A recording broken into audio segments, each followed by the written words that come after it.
Hey there, I'm Angela Sawsville, the Executive Director of Flourish Counseling and Coaching.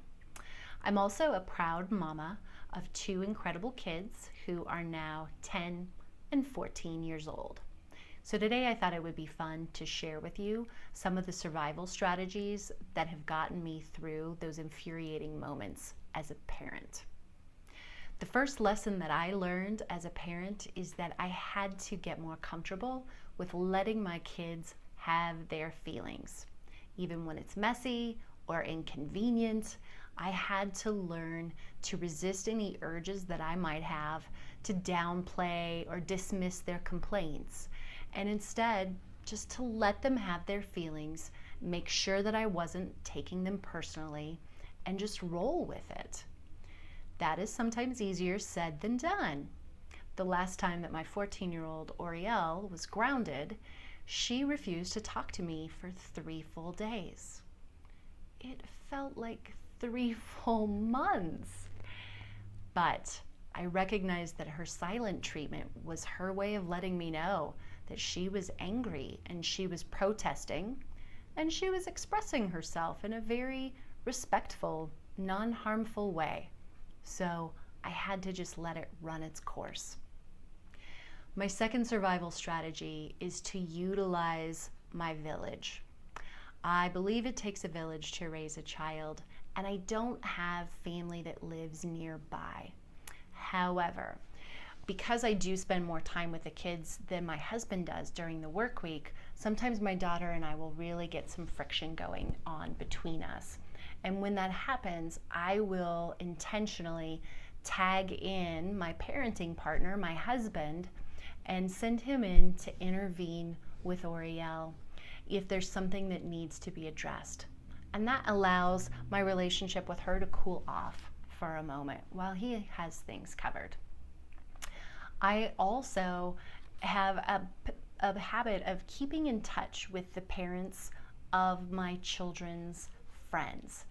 And I have found it tremendously helpful over the years to get updates from them about things involving my kids, as well as to be able to contact them when there's something concerning that the whole circle of friends is struggling with.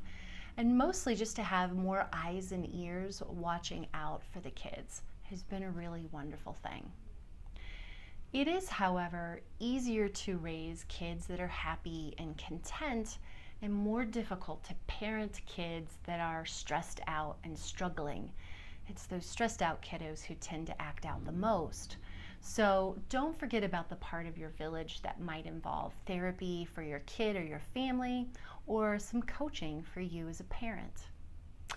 My third strategy is that I activate my inner advisor. Okay, your inner advisor is that voice or that imaginary creature that sits on your shoulder, and it whispers really wise, mature advice into your ear. It encourages you to take the high road in moments that maybe you're considering taking the low road. And so when Orielle and I are really getting on each other's nerves, and I can feel my temper starting to flare, I might look really composed on the outside, but internally I'm activating that internal advisor. And it's saying a little bit something to me like, Angela, do not engage. You know you are about to lose your cool with that child. Walk away and let it cool off. Don't say anything you regret. Come back to it later if you need to. The really cool thing about following the advice of that internal wisdom is that it leads to parenting interactions that you don't regret. It leads to a lot of integrity, and it prevents you from making matters worse with your own emotional upset. Fourth and finally, I refuse to buy into the popular belief that raising a teenager is awful. There is that common attitude out there in our society, and yes, it's challenging at times, even scary on occasion. However, my 14-year-old is also one of the most interesting and fun people on the planet, in my opinion. And based on how quickly the first 14 years of her childhood have flown by, I live with the awareness that she will be moving out of my house before I know it. And I have every intention of enjoying as much of the time that I have left with her as possible. Thanks for watching. We'll see you next time.